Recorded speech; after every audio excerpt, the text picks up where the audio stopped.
Hello and welcome to Cargo Masterminds presented by cargo.one. Cargo.one is the leading e-booking platform for air cargo. Over the last years, cargo.one has been rapidly transforming the industry by introducing new ways of distributing and booking real-time air freight capacity. With access to real-time prices and available capacities, freight forwarders of all sizes can search, compare, and book from multiple airlines with immediate confirmation. On the other side of the marketplace, airlines get access to an efficient, data-driven, and fully digital distribution channel, enabling them to sell air cargo capacity in a smarter way.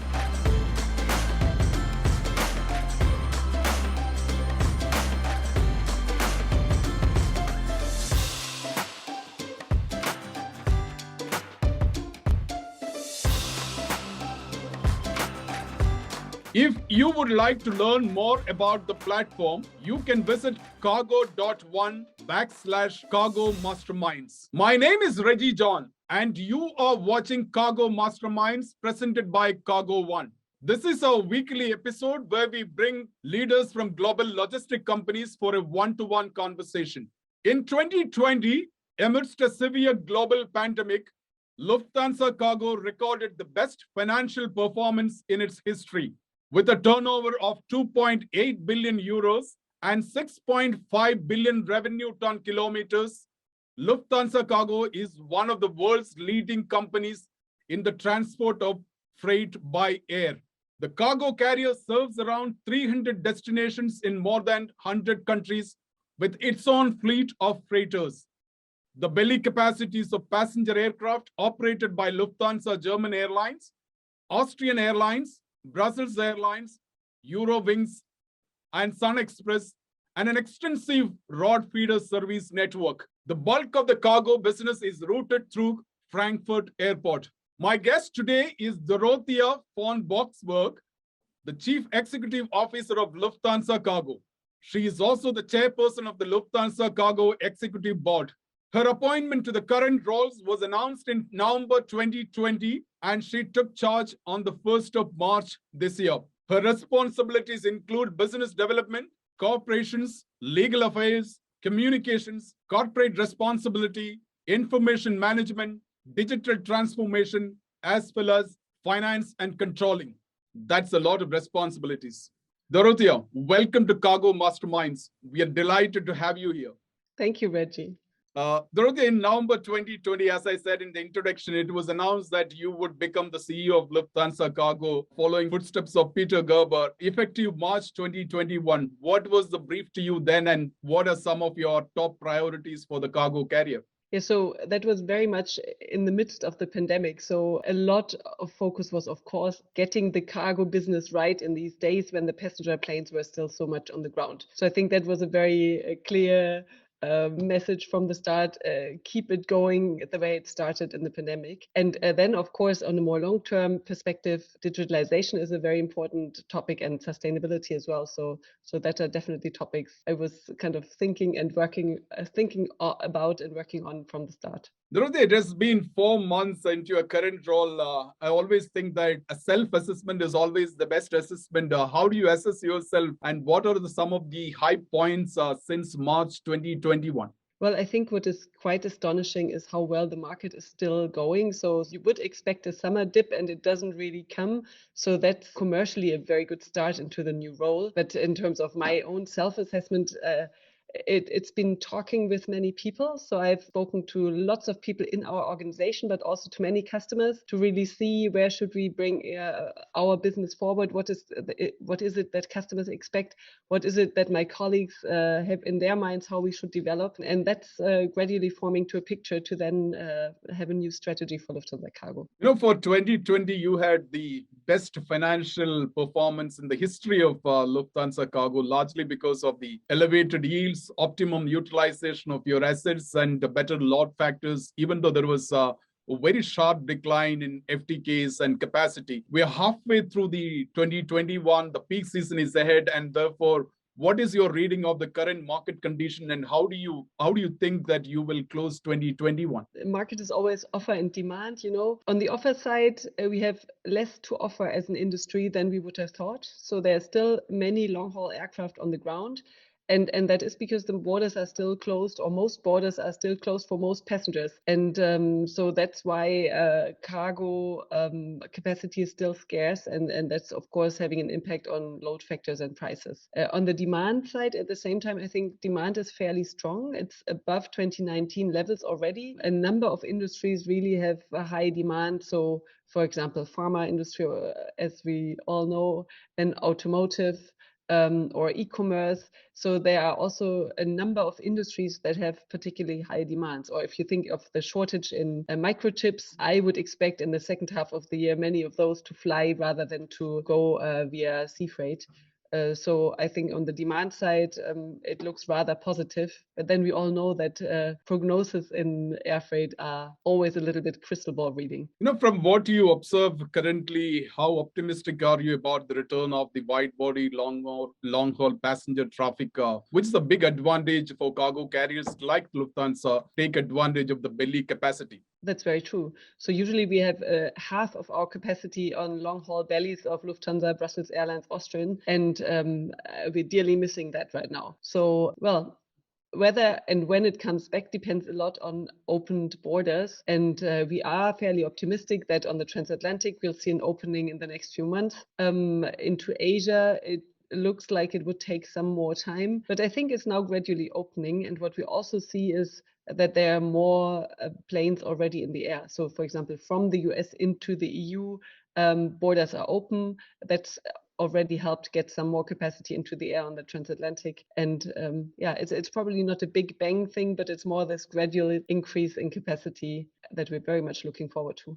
With air freight capacity still under stress, what is your reliance on the so-called freighters or the cargo-only passenger flights now to meet customer demands? Are you relying much on freighters even now? We still fly some, but it's not huge quantities. I think that's partially due to the fact that we don't have 777s on the passenger side, and I think they would be the ideal aircraft for cargo-only passenger flights. And it's partially due to other capacity getting back into the air. So our passenger colleagues sometimes joke around that they really fly it for us and not for them, but so we get more capacity from the passenger side, and that's kind of the alternative to having more of those freighters in the air. With the supply demand mismatch in the air freight market, which has been there for now, I think it's been about 16, 17, 18 months. How strong is the trend of shippers and freight forwarders locking to get long-term committed main deck freighter capacity with carriers? Is that something that you notice? Is that something that happening with the Lufthansa Cargo and with your customers? We've seen it with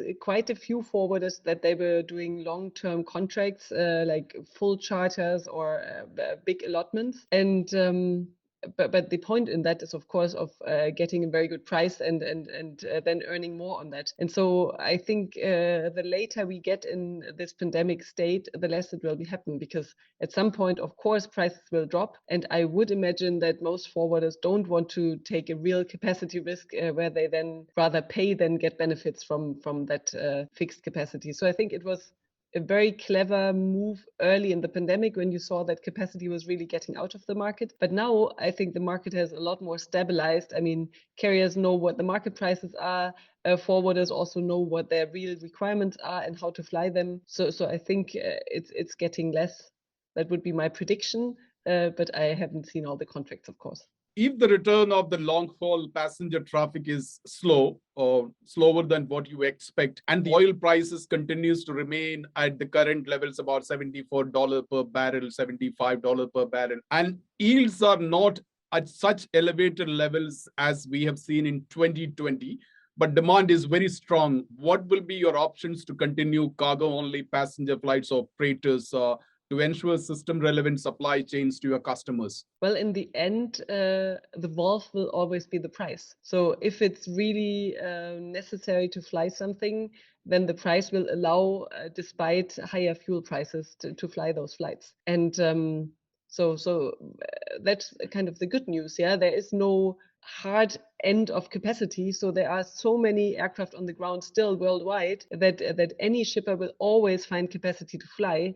But sometimes it may be at a price that is not very attractive. Let's come to your fleet modernization, the availability of freighter capacity, availability or access to either a production freighter or converter freighters. Today, you have also a scenario where new cargo airlines are starting with what they call as the so-called freighters. Tell us about your fleet modernization, bringing in brand new B777 production freighters, and the retirement of your entire MD-11 freighter fleet.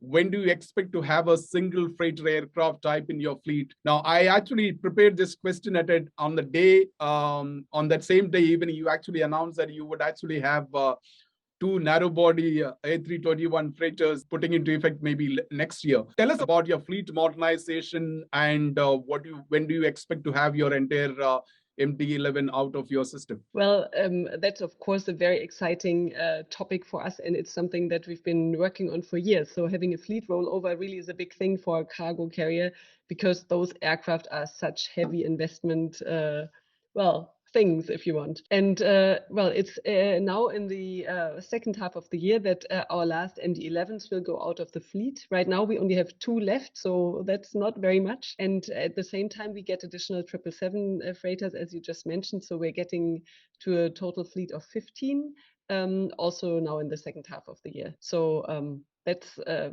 commercially a very good thing to do because having 2 fleets that are fairly small is not the most efficient way to operate. And of course, the 777 is also the much more modern aircraft, which helps save fuel, which is a lot better for the carbon footprint.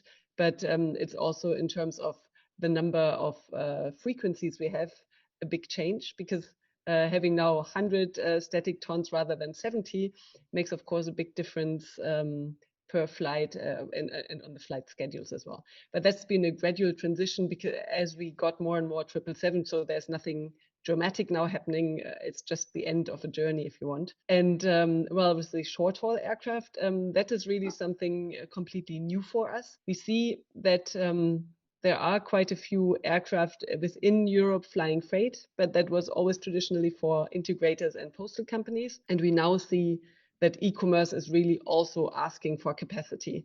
And that's where we want to also enter that market and participate in that opportunity to see who are the customers that have these high same-day requirements within Europe and that would like to fly with us. And yeah, it's starting very early next year, so January, I think.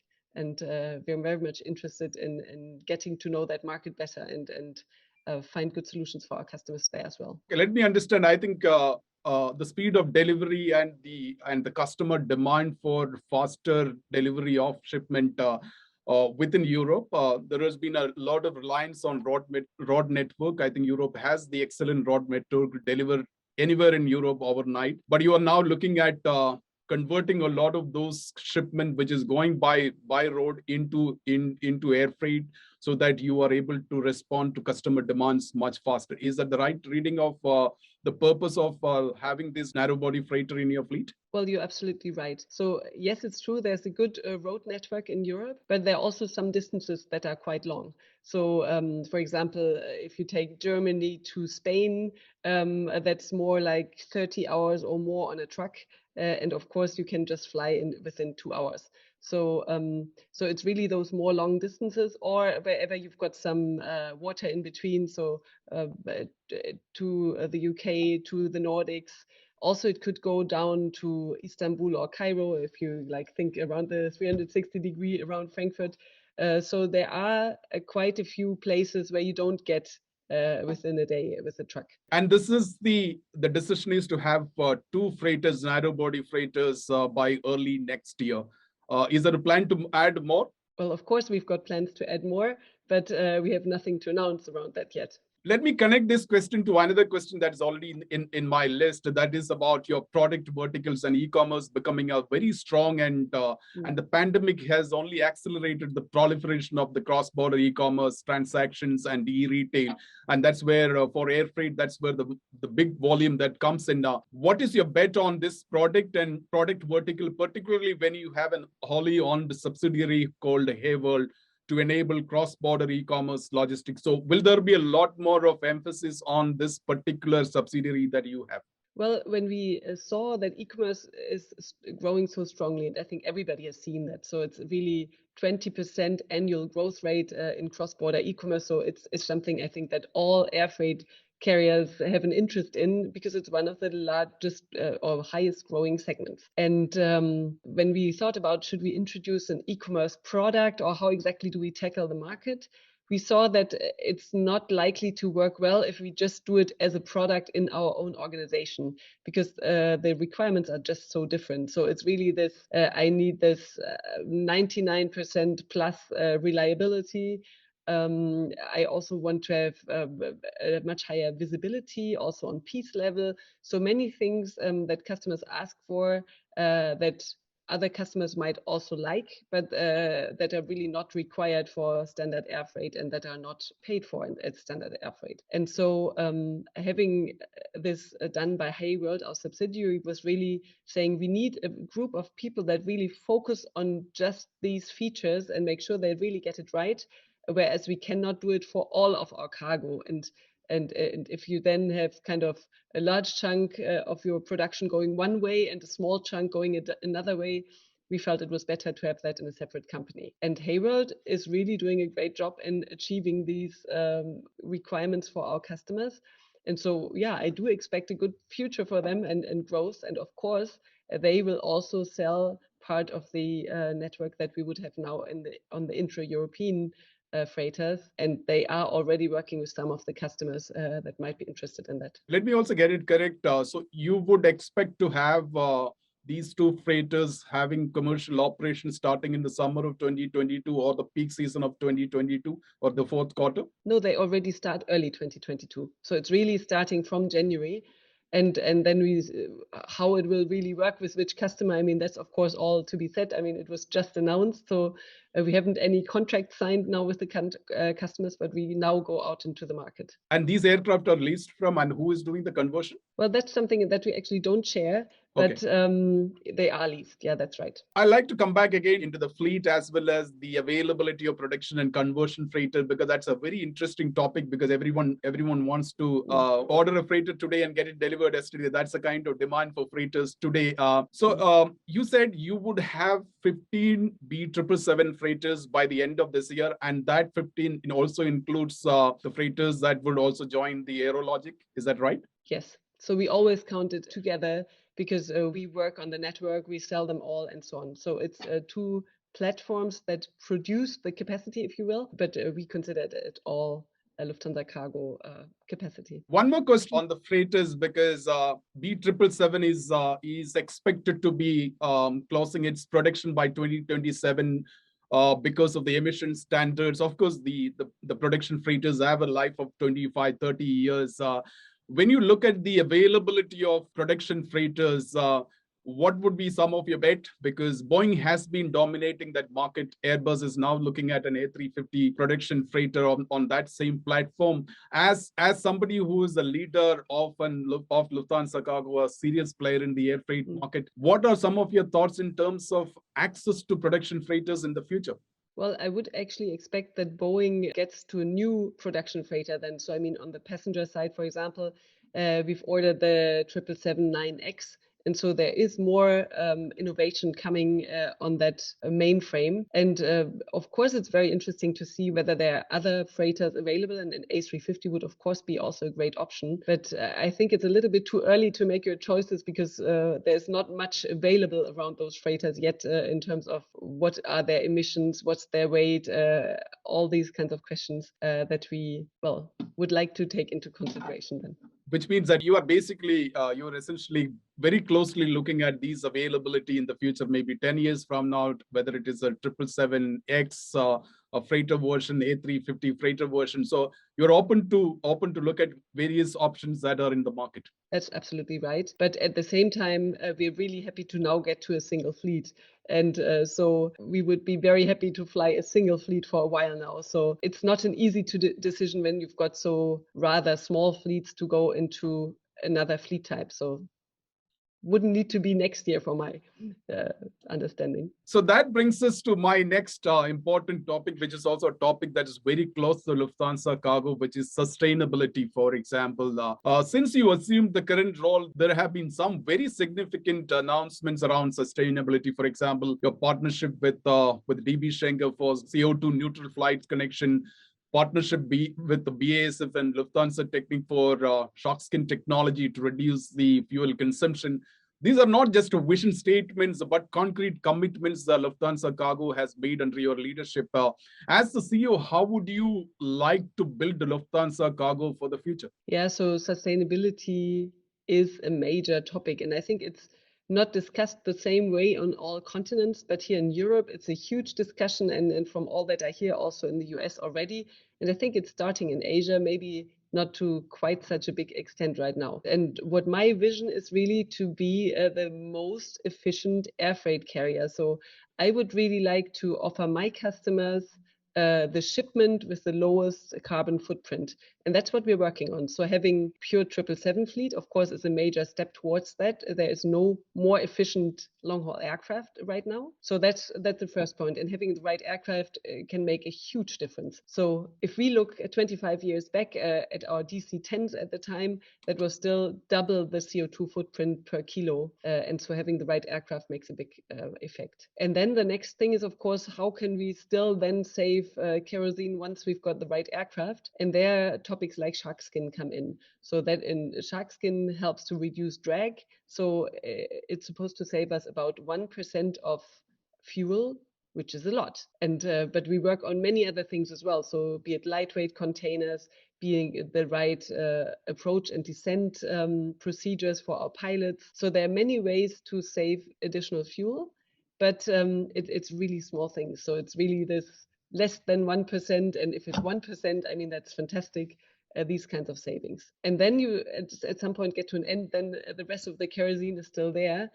And what we see, the one way to really then get CO2 neutral is with using sustainable aviation fuels. And of course, you can also offset, but offsetting is kind of different, because sustainable aviation fuels means you take the CO2 from the air before flying. So then after the flight, you're back to zero. If you do it with offsetting, then the idea is always that you recapture CO2 from the atmosphere within the next 20 years. So already from the time lag perspective, it's really something quite different. And sustainable aviation fuels are very limited in availability today, so there's not much production. All of the production today is biogene, so food waste or crops or different ways of getting to those kerosenes, and that's not super scalable. So there's more possible than there is today, but it won't fill all aircraft. And that's why power to liquid, so a technical innovation to use current and CO2 and water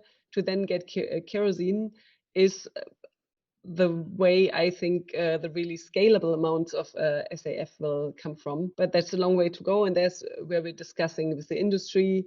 And we don't want to become a fuel producer. I mean, that's what we've never been. So we look for partners in the industry that we can buy from. And of course, we also look for customers that, again, help us finance it, because it's not the airline industry that can bear that burden. It really, in the end, needs to come from the shippers and the end consumers. And that's what we also need to discuss with our customers, the forwarders. It's interesting to note that while you partner with other companies for sustainable innovation and sustainable future for Lufthansa Cargo and for the air freight industry, how you contribute to the to sustainable goals of air freight industry and to the world in general. But you also have supported, invested in companies within or under Lufthansa Group, like you have Jetainer and Time Matters and Hayworld, and you have cargo.one and many others. These companies are themselves innovators, and either on the digital transformation side, Jetainer on various technologies reduce the weight of containers. For example, you have digital tools to enable the track and traceability of containers. How do these companies under your leadership, how do they help you to achieve your sustainability goals? Well, we all work on this together, so it's a big discussion, and it's not that we know it all, but it's really we're also still at the beginning of that journey.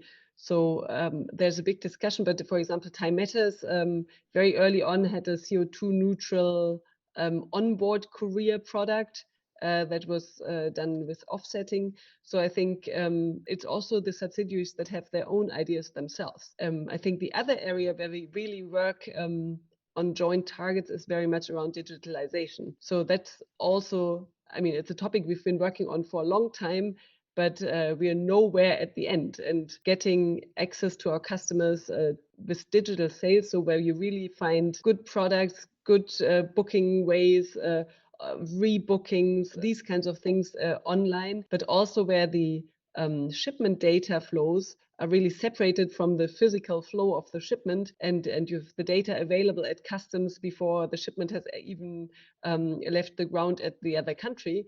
That's kind of where I think we can do a lot of progress, and where we also need to do progress to make sure that the USP of air freight, which is mainly being fast, can really be exploited. I really find it astonishing that in this industry it still takes 6 days for an average air freight shipment, and that has been the same number for 40 years now. So I think most industries become more efficient and productive over time, and we are still so slow. Yeah, so getting that industry to the modern standards, making sure that we also have digital front ends, digital customer interaction, that we use data much more.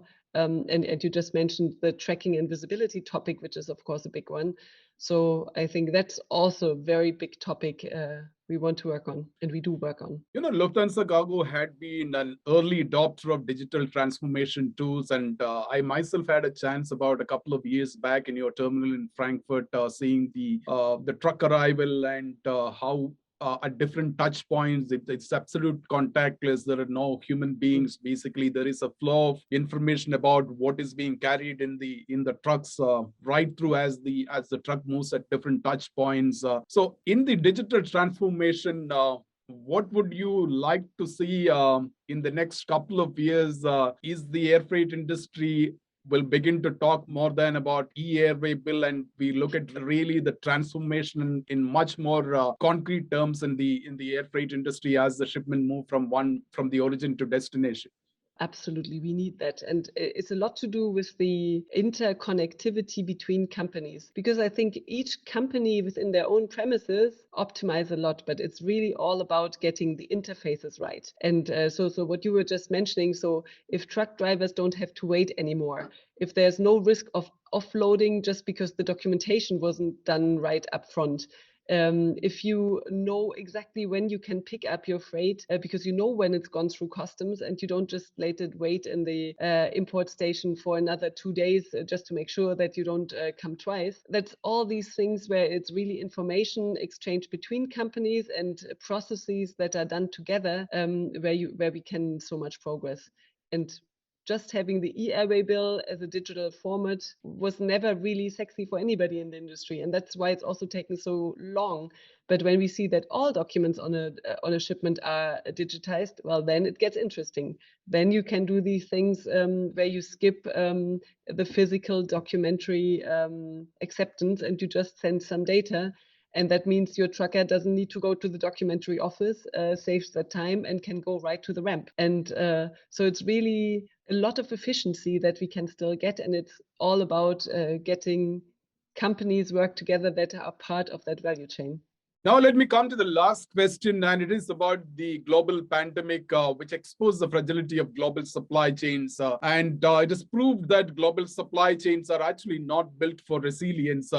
Therefore, how do you look at the future of global supply chains, particularly from an air freight perspective? How do you intend to build global supply chain models to address the just-in-case scenario than the traditional just-in-time models?